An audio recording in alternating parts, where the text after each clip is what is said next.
Hola a todos, bienvenidos a esta clase grabada de Psicología General, Cátedra González. Mi nombre es Silvana Bátimo y voy a estar compartiendo con ustedes algunas de las clases y de los temas en teóricos asincrónicos de la materia. En este caso vamos a abordar la temática del lenguaje humano, uno de los tantos procesos psicológicos básicos de la mente humana que vamos a estar desarrollando en la materia. Puntualmente, para comenzar a desarrollar el tema, quería partir de algunas preguntas. ¿A qué llamamos lenguaje?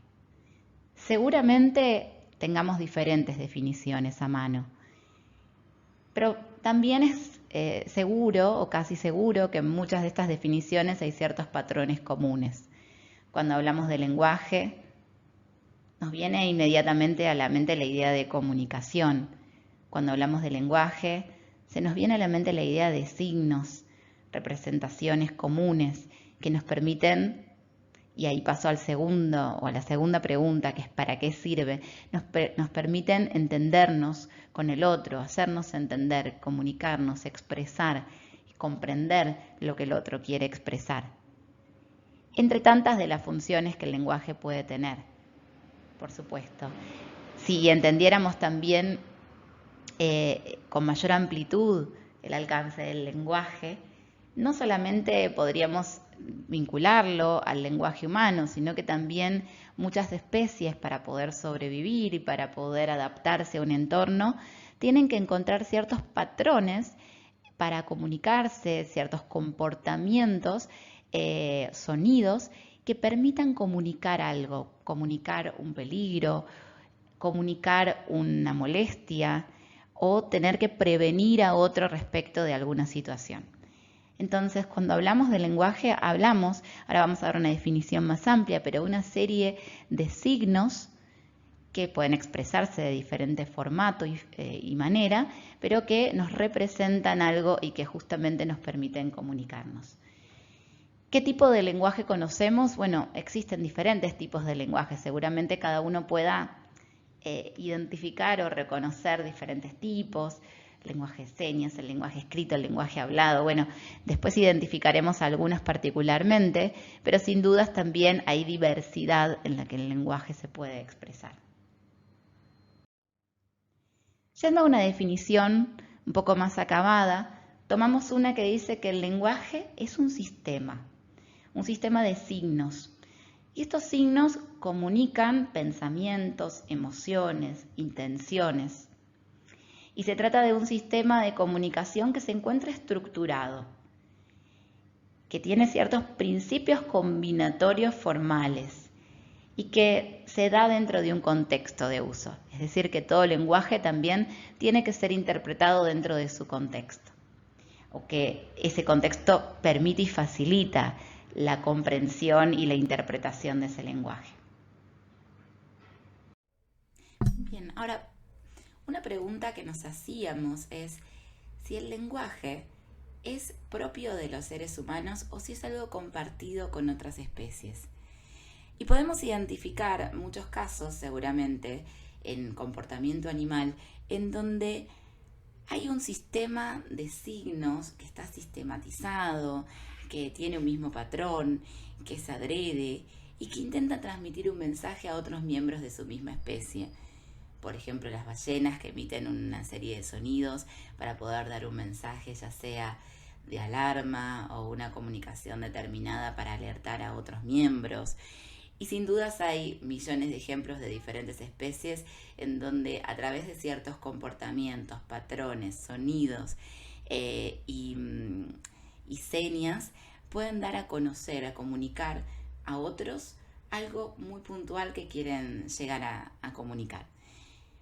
Podríamos decir que hay un lenguaje en donde las especies pueden comunicarse entre sí, pero la pregunta fundamental podría ser si distintas especies animales pueden hacer uso de un lenguaje. ¿Qué sería lo propio de las personas? ¿Qué sería lo propio del ser humano? Algo que sí encontramos como un factor distintivo entre el mundo animal y el mundo humano es la gramática. ¿Y a qué llamamos gramática? Llamamos gramática a un sistema de reglas que nos brinda un conocimiento, al menos parcial, que hay entre las relaciones de sonido y de significado. La gramática que se desarrolla en una determinada lengua nos va a permitir generar, a partir de una serie finita de reglas, un número infinito de oraciones posibles. Y este es un punto muy interesante porque tenemos un patrón determinado de reglas, de componentes de esa lengua, de esa gramática, pero algo que puntualmente decía Chomsky, a partir de ese número finito, la cantidad de producciones lingüísticas que podemos producir es totalmente infinito. Es decir, que para poder expresar este mismo contenido que les estoy transmitiendo en esta clase, hoy puedo expresarlo con estas palabras y la próxima puedo expresarlo con otras. Y otra persona puede utilizar otro formato combinatorio de palabras y de expresiones para poder comunicar esto mismo. El lenguaje es creativo, ya lo decía Chomsky. Y justamente es algo que nos permite también entender la complejidad y lo interesante también de la mente humana.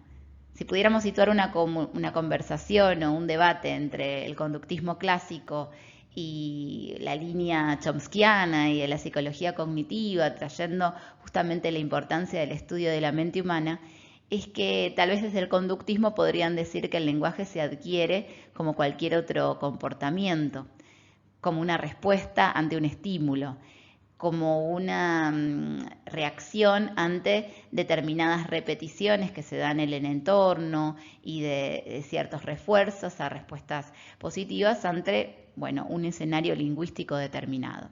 Es decir, el niño podría ir adquiriendo el vocabulario, las características de su lengua y el repertorio lingüístico a partir de su exposición a un ambiente en donde se le va brindando esa información. E iría mecánicamente repitiendo y siendo reforzado en aquellas respuestas positivas. Chomsky diría que esto no es tan así, porque en algún momento el niño empieza a producir cierta creatividad en su producción del lenguaje. Es decir, empieza a construir sus propias oraciones con la información y con las reglas que fue adquiriendo. Y esto es lo maravilloso del lenguaje, es decir, uno tendría cierta predisposición para poder adquirir un lenguaje que va a ser creativo. Justamente, si bien la clase no tiene el sentido de desarrollar toda la teoría de Noam Chomsky, es importante al hablar del lenguaje precisar ciertos conceptos que él situó y que son muy importantes en el estudio y la investigación del lenguaje. Chomsky tenía una mirada del lenguaje donde planteaba que hay cierta condición innata del lenguaje. Es decir, que habría un órgano del lenguaje, en sus palabras, que sería un dispositivo innato cerebral que nos permitiría adquirir esta destreza, esta capacidad de aprender y utilizar el lenguaje de forma casi instintiva. Es decir, uno nace, según la teoría de Chomsky, con la predisposición innata para poder hacer uso del lenguaje, para poder producir y para poder comprenderlo. Ahora, por supuesto, luego él distingue una gramática generativa, que es este mecanismo para producir, para entender las oraciones y que presenta una característica creativa, ¿no? Para poder producir este lenguaje. Y esto ahí en este punto es donde está la diferencia con la comunicación animal. Los seres humanos tenemos creatividad para producir el lenguaje a través de un mecanismo que nos viene dado de manera innata, pero que vamos consolidando también y que vamos formalizando también en la medida que nos incorporamos en una gramática que dependerá de nuestra cultura. Puntualmente, además de esta gramática generativa, hay un segundo componente que es la gramática universal, que independientemente de la lengua en la que estemos inmersos, de la cultura en la que estemos inmersos, hay ciertos principios generales de la gramática que son universales dentro de la especie humana y que son ciertas reglas o un subsistema de reglas que hace de armazón, de esqueleto, ¿no? Estructural de cualquier lengua, de la cual luego una lengua específica, que va a llamar gramática particular, se va a desprender. Es decir, tenemos como un patrón general, un gran paraguas que nos da el marco de las reglas que se pueden producir en cualquier lengua, pero después en cada cultura específica se va a producir un sistema particular de reglas, en la gramática particular, que es justamente la lengua que uno adquiere por pertenecer a determinada cultura. La lengua castellana, la lengua inglesa, etc.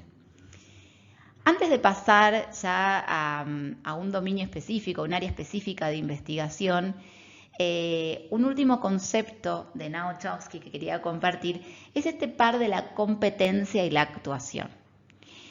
El hecho de que nosotros tengamos este mecanismo innato, este dispositivo que nos permite aprender y utilizar el lenguaje, no quiere decir que siempre seamos hablantes u oyentes perfectos dentro de determinada lengua. Es decir, nosotros tenemos una predisposición y tenemos una competencia que nos habilita a poder hacer uso de ese lenguaje. Tenemos la destreza, la posibilidad de poder desarrollarlo.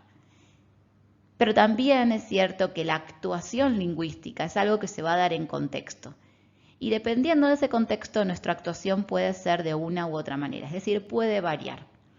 Yo puedo tener una actuación correcta en determinado contexto y actuar totalmente distinto en otro momento.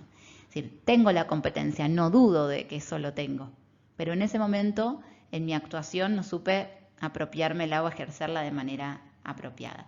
Este es un concepto muy interesante también del autor. Ahora sí, vamos a meternos con un tema específico que ustedes van a encontrar en el texto de Carlos Molinari Maroto.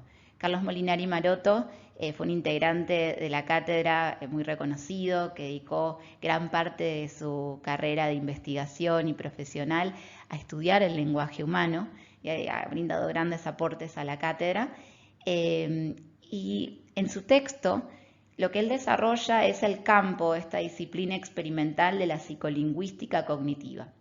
La psicolingüística cognitiva va a estudiar los procesos psicológicos básicos que están asociados al uso y a la adquisición del lenguaje. Es decir, va a estudiar la mente humana, va a estudiar qué pasa en la mente humana cuando utilizamos el lenguaje, cuando lo adquirimos. Es una disciplina muy amplia que involucra diferentes aspectos que ahora vamos a ver, pero que se diferencia de la lingüística.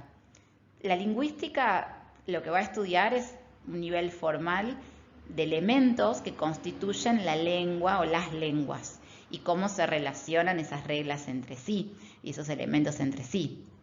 El objeto de estudio puntualmente es la lengua en sí misma, es decir, los productos que hacen a una conducta lingüística, pero no la conducta lingüística en sí misma, no el oyente hablante real que hace uso de esa lengua, sino, bueno, idealmente cómo debería utilizarse esa lengua. Entonces, para poder trabajar en esa línea, buscan material lingüístico confirmatorio, es decir, toman materiales lingüísticos y los analizan, los estudian, buscan cierta sistematización, reglas, etc. O sea que lo que le importa a la lingüística es el oyente hablante ideal, cómo debería comportarse idealmente según las reglas de las diferentes lenguas, ese oyente hablante. Por el contrario, la psicolingüística lo que quiere estudiar es cómo una lengua determinada se adquiere y se utiliza. Entonces, su objeto de estudio en este caso es la mente humana y el sistema cognitivo que hace que se procese el lenguaje. Y la metodología es experimental, se desarrollan diferentes experimentos, a lo largo de esta clase vamos a ver diferentes ejemplos, se desarrollan experimentos donde se pone a prueba, el modo en que el sujeto comprende, produce, adquiere esa lengua. Y por supuesto lo que le interesa más que lo ideal en esa acción de oír, de comprender y de hablar es el oyente hablante real, es decir, qué es lo que realmente sucede en la mente humana, en ciertos patrones, digamos, o comportamientos generales que pueden darnos cuenta de cómo es el lenguaje humano. Ahora, la psicolingüística cognitiva tiene diferentes áreas de investigación en su agenda. Por un lado, la comprensión del lenguaje. Vamos a hacer foco sobre este tema puntualmente en esta clase. Es una de las áreas que se ha investigado muchísimo y que, bueno, tiene diferentes aristas desde ya.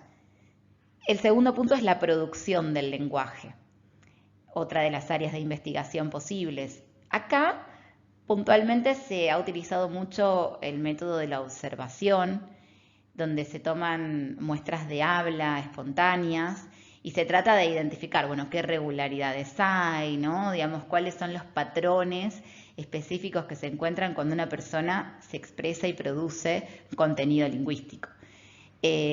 Por lo general, a la hora de estudiar experimentalmente la producción del lenguaje, se tiende a utilizar y elegir mayormente el habla por razones metodológicas, ¿sí? Es uno de los ámbitos que más se eligen, digamos, porque es más sencillo, se puede trabajar de mejor manera, más que tal vez la escritura, que es más compleja de analizar, si bien ya de por sí la producción tiene toda una complejidad a la hora de ser estudiada.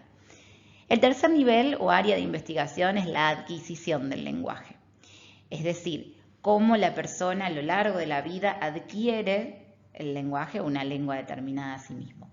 Hay estudios diacrónicos a lo largo del tiempo y estudios sincrónicos, es decir, en un corte temporal determinado. Y la cuarta área de investigación es la neuropsicología cognitiva del lenguaje. Acá lo que hace es indagar el procesamiento normal del lenguaje, es decir, a partir de analizar personas que tenían una actuación normal, pero que luego tuvieron una alteración por una lesión, un tumor, una enfermedad, es decir, se les vio afectado el lenguaje en algún aspecto, bueno, a partir de ahí indagar cómo es que sería el procesamiento normal del lenguaje por su reverso, ¿sí? De todas maneras, si bien mencionamos estas 4 áreas, vamos a hacer foco en el primer punto, que es la comprensión del lenguaje. Entonces, para adentrarnos en el tema, escuchemos el siguiente discurso.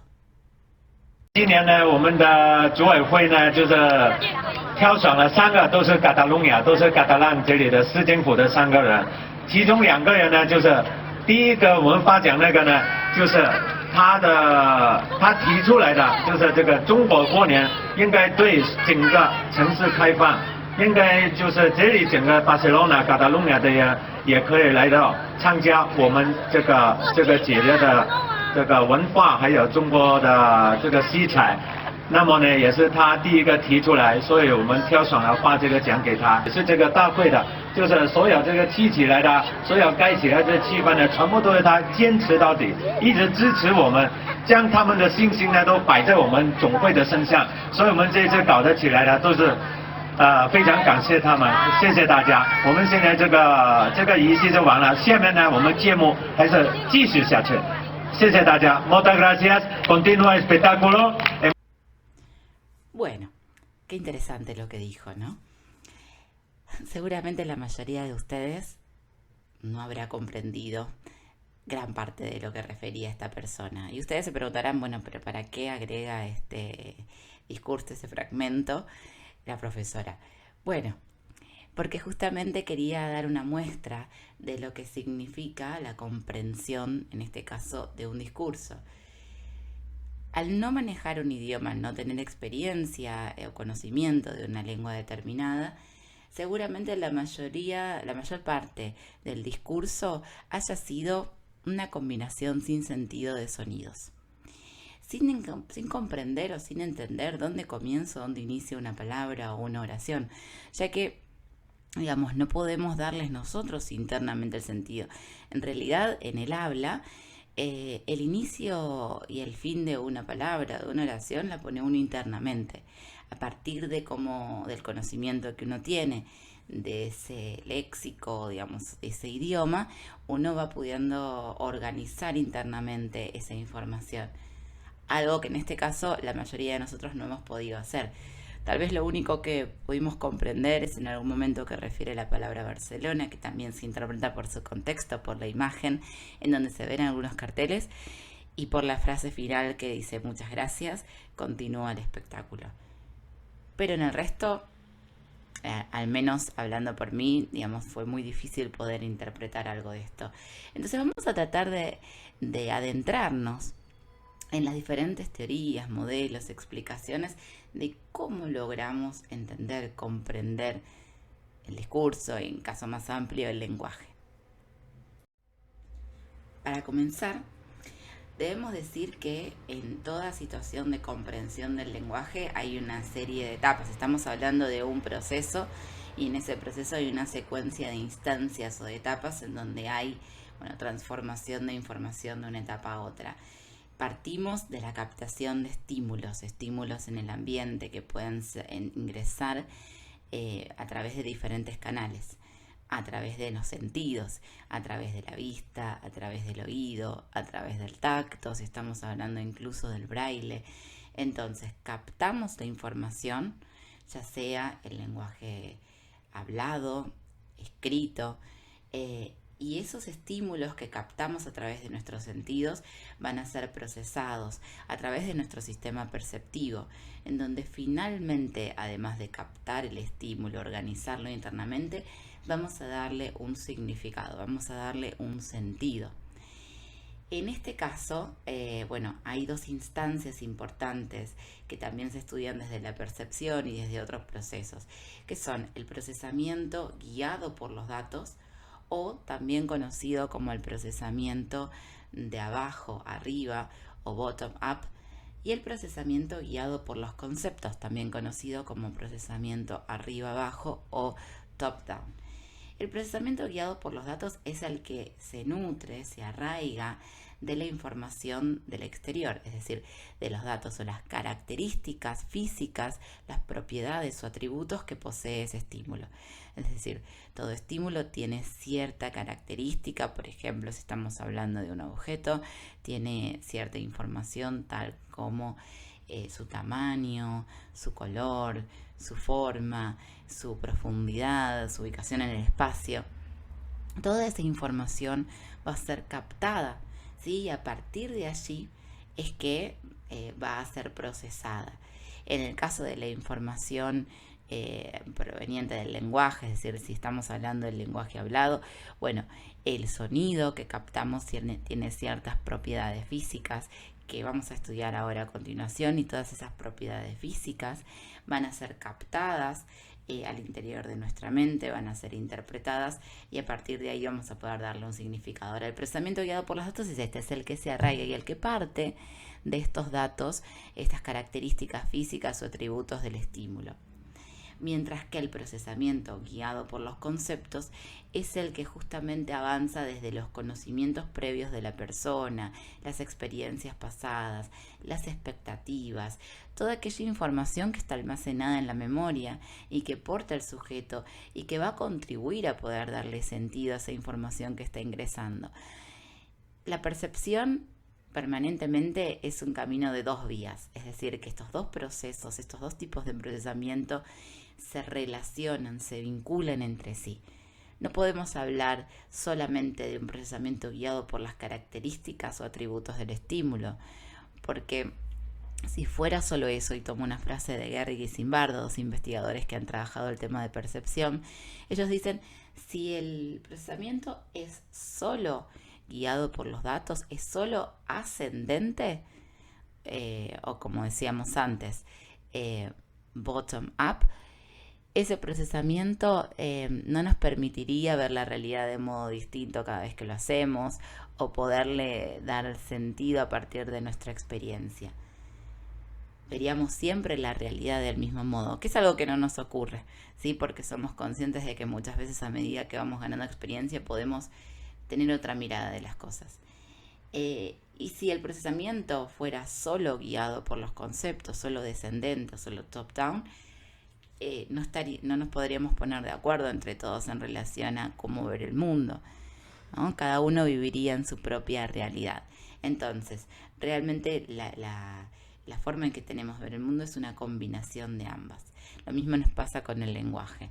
Digamos, no es solo captar los sonidos y las características del sonido que provienen o las formas de una letra para contribuir a una palabra, sino también ese conocimiento previo que tenemos a partir de nuestro conocimiento que tenemos acerca de nuestra lengua, de las palabras que la componen, de ciertas formas de presentar la información. Todo eso nos va a permitir comprender el lenguaje.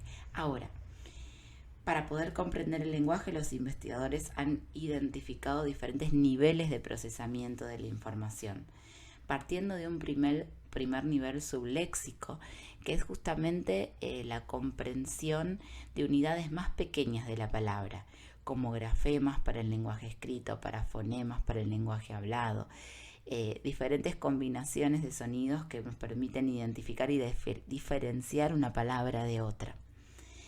Ahora vamos a ver en detalle cada uno de estos niveles de procesamiento, pero para presentarlos completos, el siguiente nivel de procesamiento es el léxico, que es justamente la comprensión de la palabra. Luego el procesamiento de oraciones, porque cada palabra va a tener diferentes interpretaciones dependiendo del contexto, ya sea sintáctico, semántico o virtual, como vamos a ver más adelante, pero hay un contexto oracional que nos permite darle un sentido determinado.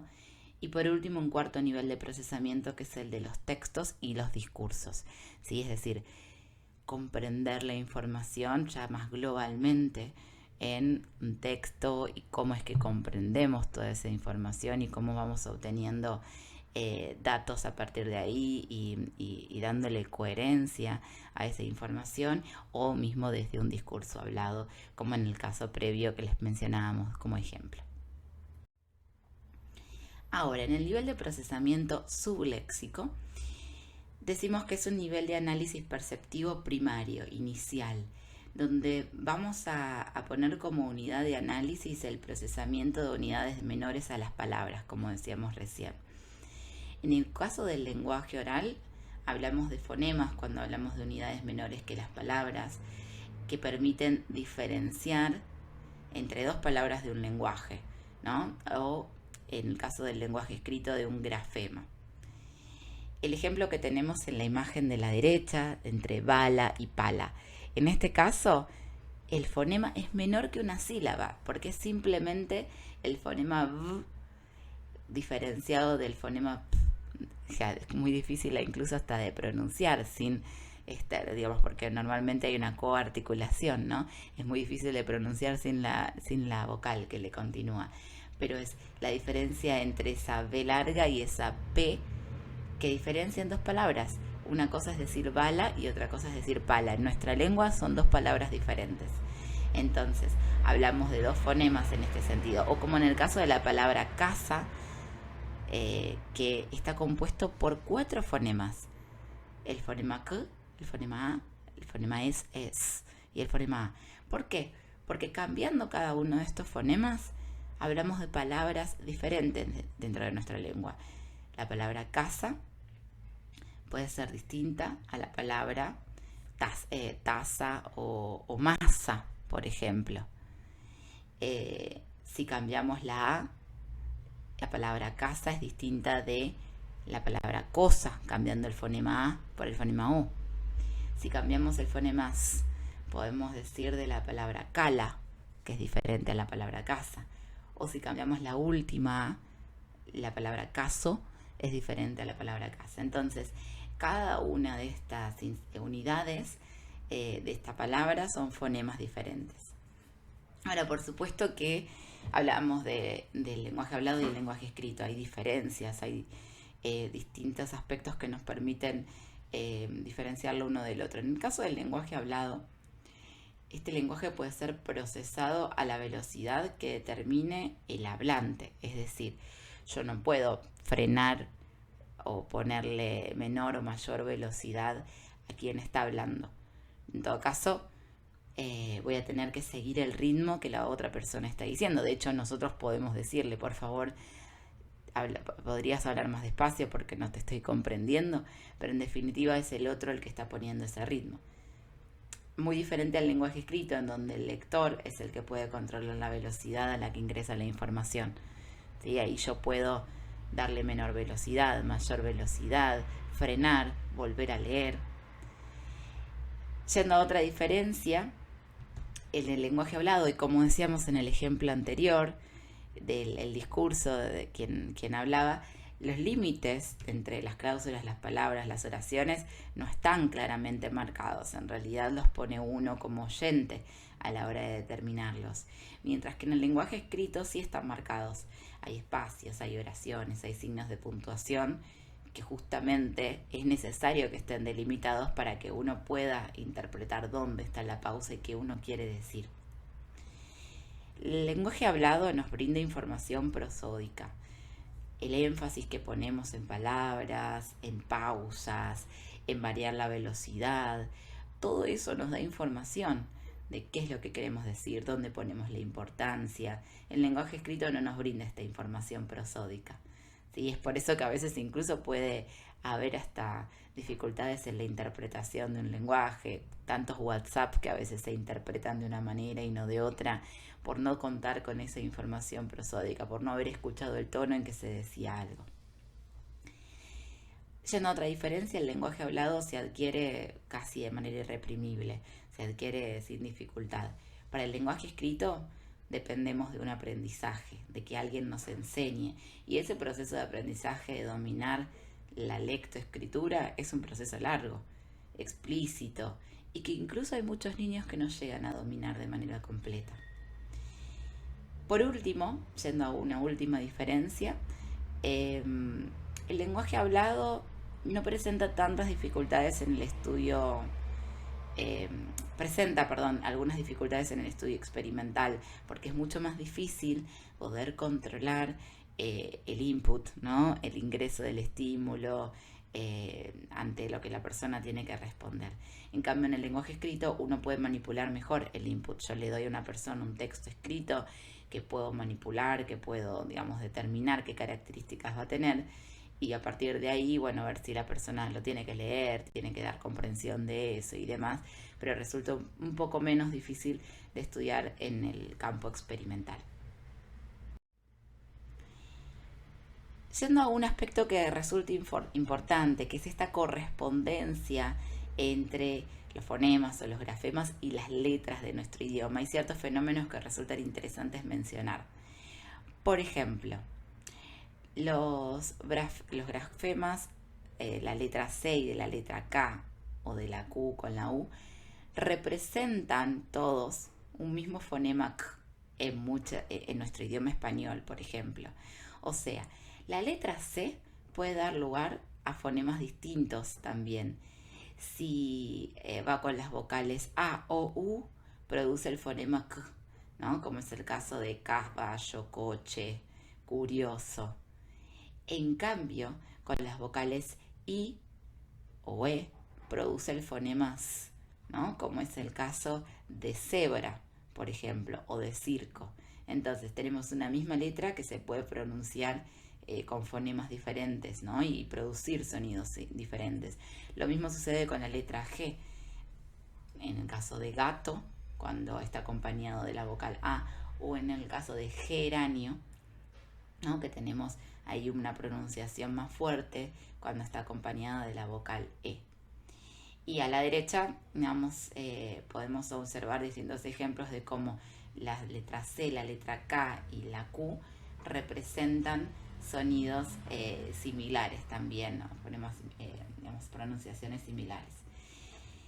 Otro fenómeno es el fenómeno del dígrafo, que es la secuencia de dos letras que representan un solo sonido. Por ejemplo, ch, en el caso de chorizo, que está representado por la letra C y la letra H. Sin embargo, en la pronunciación y en la emisión del sonido es un solo sonido que no podemos diferenciar uno de otro.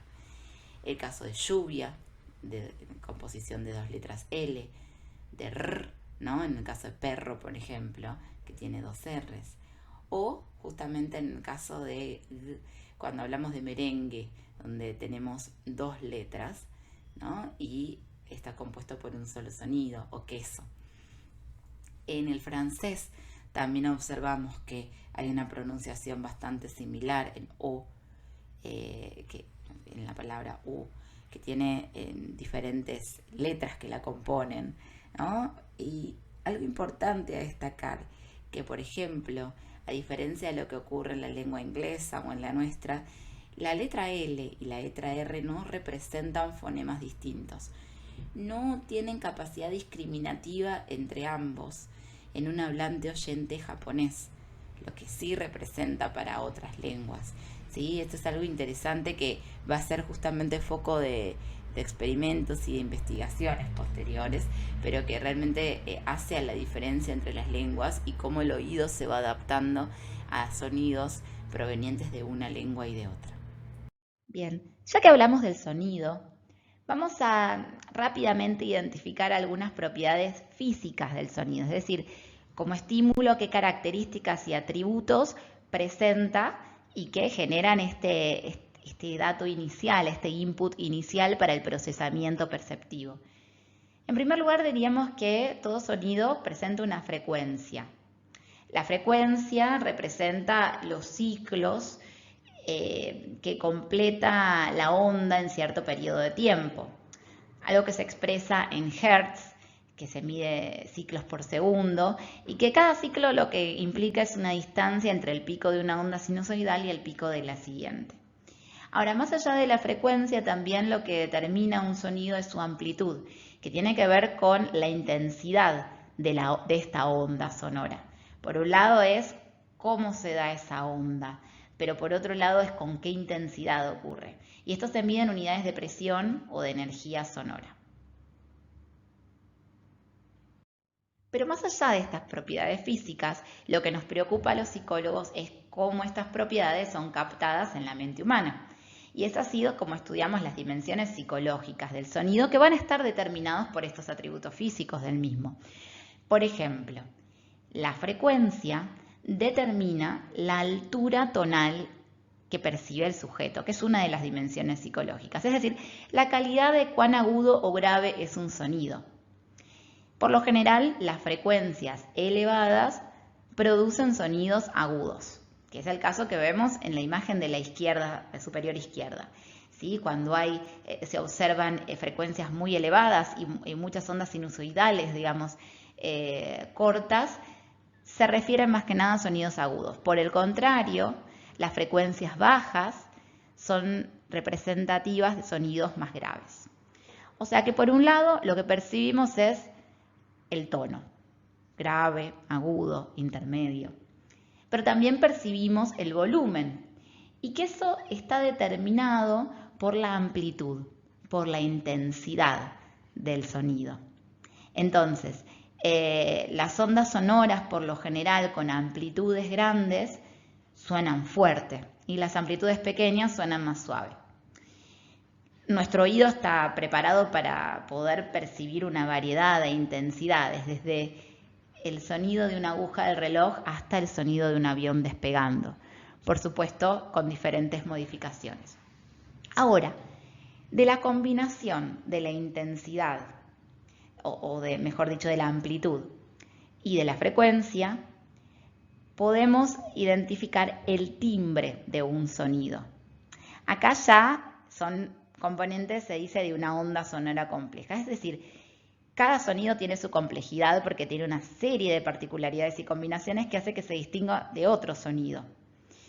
Por lo general, un sonido puro tiene una sola frecuencia y una sola amplitud, pero los sonidos que encontramos en nuestra vida cotidiana suelen ser ondas complejas con combinaciones de diferentes frecuencias y amplitudes. El ruido, por lo general, contiene muchas frecuencias que no tienen ninguna relación sistemática, es decir, que no le encontramos un patrón con coherencia. Por eso es ruido y no tal vez un sonido que podemos identificar, nombrar, determinar. Ahora, pasemos a la investigación. ¿Cómo es que se ha estudiado la producción, en realidad más que la producción, la comprensión del sonido, puntualmente del habla, de los fonemas, en el campo científico? Bueno, se han utilizado diferentes dispositivos para estudiar justamente estos análisis perceptivos primarios del habla. Y podríamos decir que, por un lado, un primer dispositivo que se utilizó fue el espectrograma. Los espectrogramas nos representan gráficamente el sonido. Si utilizamos un programa de edición de sonido, seguramente veamos diferentes gráficas que nos representan estos aspectos, la frecuencia y la intensidad. Ahora, hay una pequeña limitación, no menor, que es que un espectrograma nos representa estas dos características del sonido, las características físicas, pero no podemos estudiar o no nos permiten estudiar cómo se percibe el sonido en el sujeto. Y es así entonces como recurrieron a otro dispositivo llamado Pattern Playback. Este instrumento lo que permitía era hacer lo inverso. En vez de hacer sonar un sonido y ver cómo ese sonido se representaba gráficamente en el espectrograma, el Pattern Playback lo que permite es convertir un espectrograma en sonido. Es decir, yo ingreso la gráfica y a partir de ahí se produce la sonoridad que está vinculada a esa gráfica.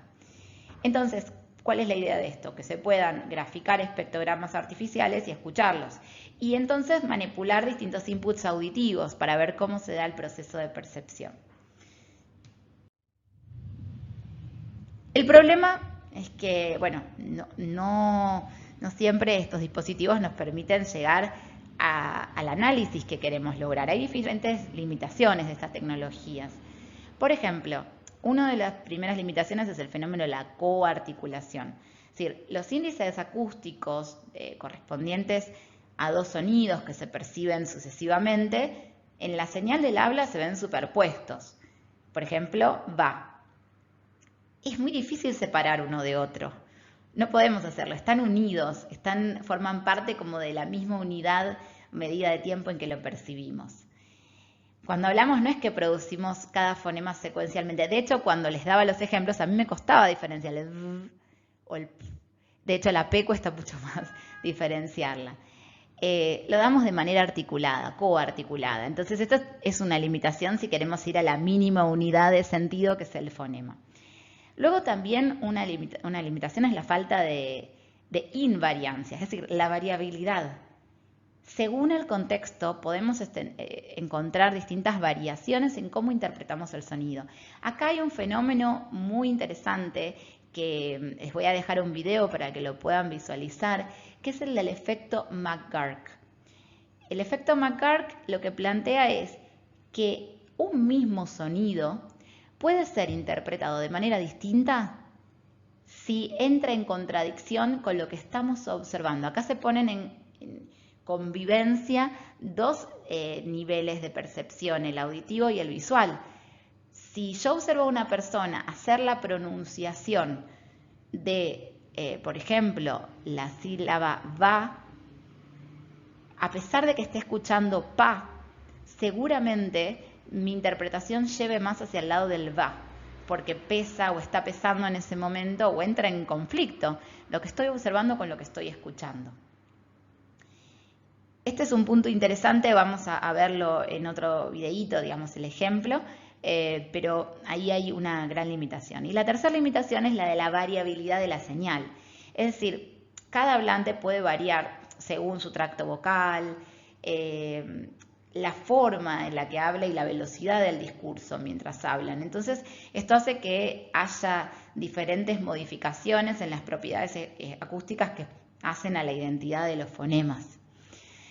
Con lo cual ahí tenemos otro punto limitante.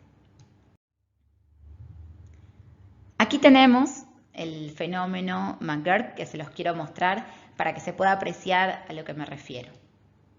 Watch this experiment. It's called the McGurk effect.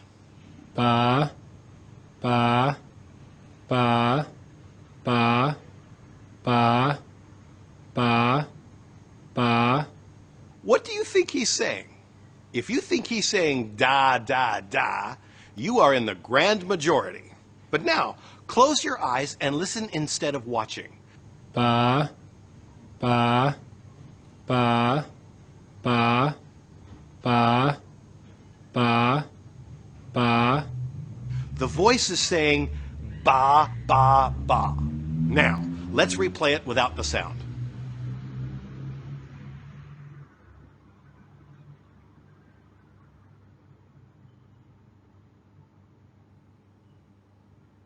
Yes, it's true. His lips are saying ga, ga, ga. So how is it that when the lips are saying ga, ga, ga, and the sound says ba, ba, ba, that our brains read da, da, da? The McGurk effect. It's an example of an auditory illusion. It's a great way to show that the accurate perception of information can involve the participation of more than one sensory system, in this case, vision with sound. We call it multimodal perception. The McGurk effect. It's a terrific example of the fact that the senses did not evolve in isolation from each other, but actually work together to help us perceive our world. Bien, ahora, algo importante es cómo se ha estudiado a lo largo del tiempo a nivel ontogenético, es decir, cómo es la evolución a lo largo de la vida de una persona, la adquisición y la percepción del habla. Un punto importante al que se llegó a partir de diferentes investigaciones es que la percepción lingüística y la capacidad de discriminar fonemas distintos, es decir, la discriminación perceptiva del habla, está ligada a las características de la propia lengua. Es decir, somos oyentes cultura dependientes. Es decir, que probablemente diferenciemos las propiedades acústicas y propiedades lingüísticas de nuestra propia lengua, pero no lo podamos hacer de una ajena, ¿sí? Y esto es algo que por lo general lo vamos intensificando en nuestra vida. En realidad, la hipótesis que han manejado diferentes investigadores es que el niño recién nacido tiene una capacidad de discriminación perceptiva del habla infinita. Es decir, uno nace con una capacidad de discriminar cualquier lengua, cualquier fonema dado en cualquier lengua.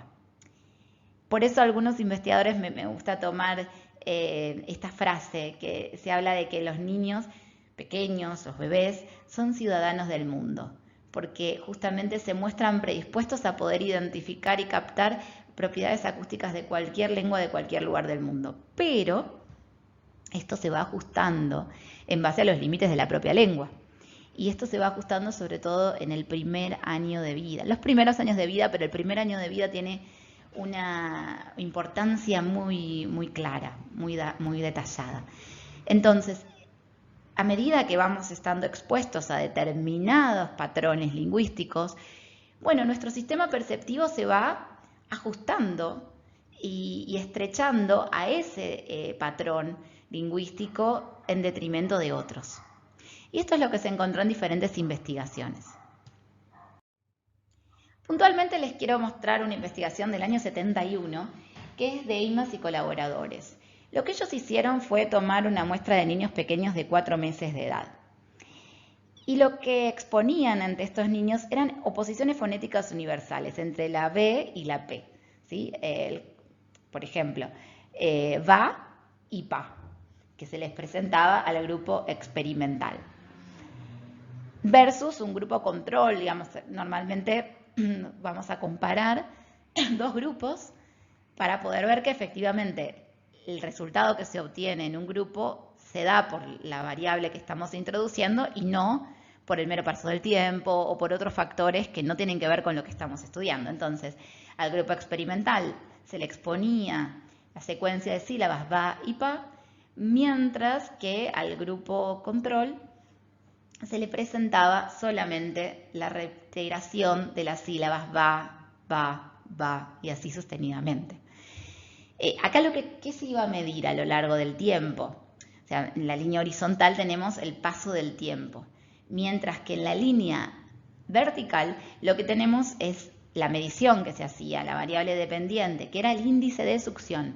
Lo que se ha estudiado es que en niños pequeños, cuanto más succionan, más interés y atención están depositando en aquello con lo que están interactuando. Entonces, considerarían que a mayor índice de succión, mayor atención y identificación estarían haciendo sobre ese estímulo que le estaban presentando.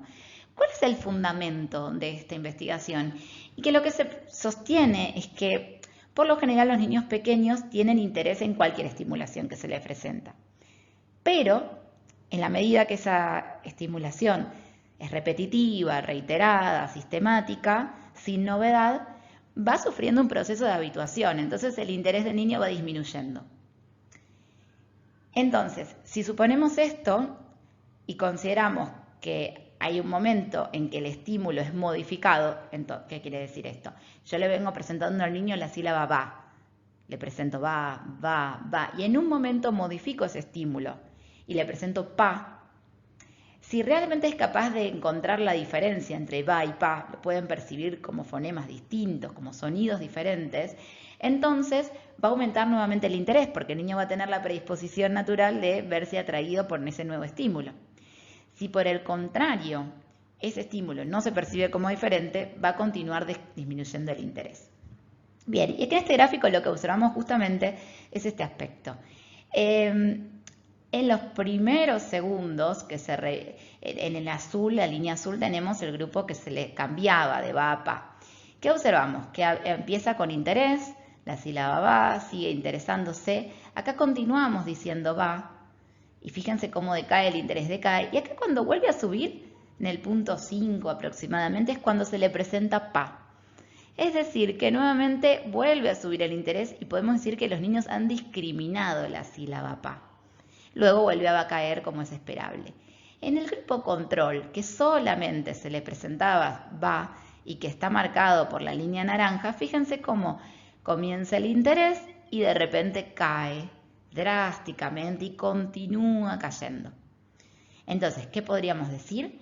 Bueno, que evidentemente hay una capacidad discriminativa en los niños de 4 meses de una sílaba a otra.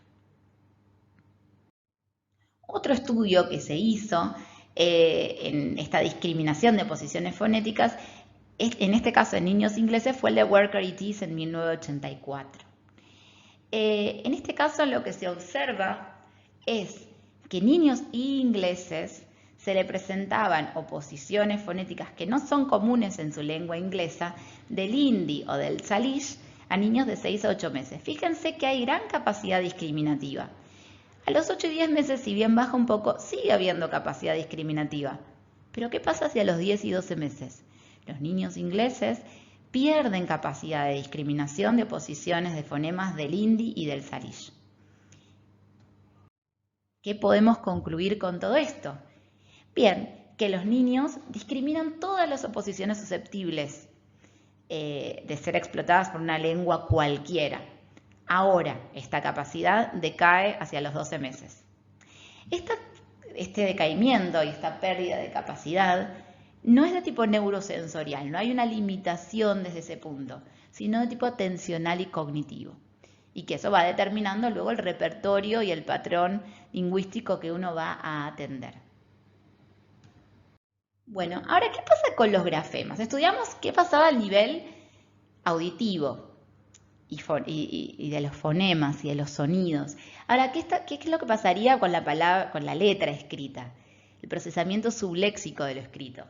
Bueno, se han trabajado con estudios de matrices de confusión. Es decir, presentar ciertas letras en condiciones perceptuales que no eran óptimas. Y aquello que se encontró es que aquellas letras que comparten características que son más parecidas entre sí son las que más fácilmente se confunden en estas condiciones no óptimas de percepción. Por lo general, lo que se encontró también es que los sujetos encuentran más rápidamente una letra dada cuando esa letra está incluida en un conjunto de palabras con las cuales no comparten muchas características. Por ejemplo, fíjense los recuadros que tenemos en verde y en naranja en este caso. Rápidamente podemos identificar tal vez la letra Z en la ventana de la izquierda de color verde. ¿Sí? Claramente la letra Z tiene un patrón diferente al de los otros. ¿Por qué? Porque la D, la O, la J, la U tienen más curvas entre sí que la Z. Las Z son líneas rectas. Entonces podemos identificarlo mucho más claramente. A diferencia de otro contexto donde, bueno, tenemos letras que pueden compartir características. Y fíjense la última imagen que tenemos en la parte inferior. Si nos pusiéramos a ver mayor detalle, pasamos del amor al odio de una imagen a otra, ¿no? Sin embargo, al estar en un contexto de mayor dificultad, una condición no óptima, en ambos la imagen es la misma desde ya, pero en la segunda imagen, que está más difuminada, podríamos leer tanto te amo como te odio, porque podríamos identificar de alguna manera con características muy similares una de otra.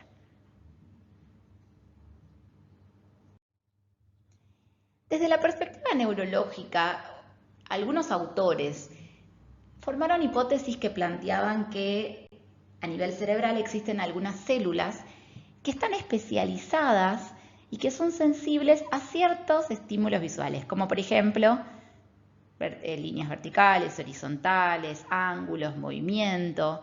Es decir, que en la percepción habría alguna especificidad de dominio en estos aspectos.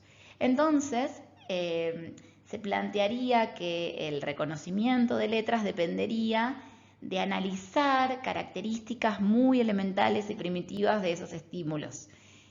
Uno de estos ejemplos es el modelo del Pandemonium, que es de Selfridge y Neisser del año 1960.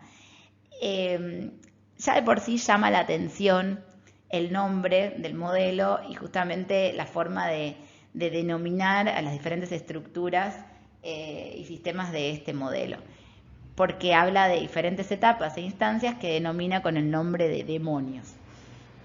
Básicamente lo que plantearía es que hay una primera instancia donde la letra es percibida, es captada por nuestro sistema perceptivo e ingresa a un sistema de identificación al que denomina demonios de imagen. Es decir, que se activa una instancia, un almacén, un sistema que tiene que ver con el reconocimiento y la captación de esa imagen que se presenta. Ahora, a partir de ahí, comienza una etapa donde se activan los demonios de características. Es decir, tendríamos un almacén repleto de elementos que se configuran con formas de distinto tipo, formas diagonales, rectas, verticales, horizontales, ángulos, curvas, y de ese cajón, diríamos metafóricamente, de elementos, va a haber algunos elementos que van a sonar más fuerte. Siguiendo la línea del título del modelo del Pandemonium, hay algunos demonios que van a gritar más fuerte porque se van a activar más, que son aquellos que coinciden con las formas que esa imagen que ingresó tiene. En este ejemplo, la letra A tiene algunas características que se activan, como la de líneas horizontales, ciertos ángulos y líneas diagonales.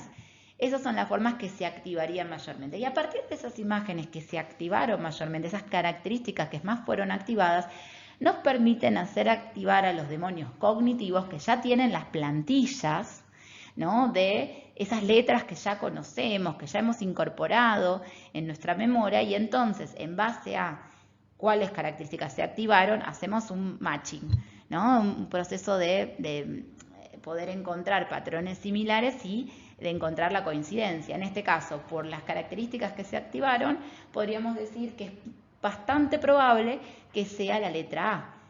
También podría ser la letra H, porque hay algunas características similares, pero seguramente la A se active con más fuerza. Los demonios de esa etapa se griten con más fuerza. Y en base a esa activación mayor, es que va a poder producirse el proceso de decisión final, es decir, la instancia de demonio de decisión donde se reconocería la letra. Aquí les comparto una representación más gráfica de lo que se representaba, ¿no?, en cada instancia, cada etapa de este proceso, que está representado por diferentes células de reconocimiento, de plantillas. La pregunta que uno puede hacerse con este modelo, y parte de las críticas que ha recibido es, bueno, ¿qué pasa cuando recibimos una letra o una imagen que no está clara, que tiene sus fallas y que aún así podemos reconocer? ¿O qué pasaría cuando hablamos de diferentes tipos de tipografías? ¿Tendríamos que tener una plantilla para cada una de ellas? ¿Deberíamos tener almacenados nuestros demonios cognitivos, todas aquellas plantillas que deberíamos vincular al ingreso de datos? ¿Qué pasa cuando percibimos información nueva? Bueno, todas preguntas válidas para seguir conversando en relación a este modelo, este tipo de modelos. Vamos a dejarlo aquí, pero sí para mantenerlo como preguntas posibles y sí seguramente para poder seguir pensando cómo es que procesamos, percibimos la información y cómo reconocemos ciertos patrones propios de cada estímulo que se nos presenta.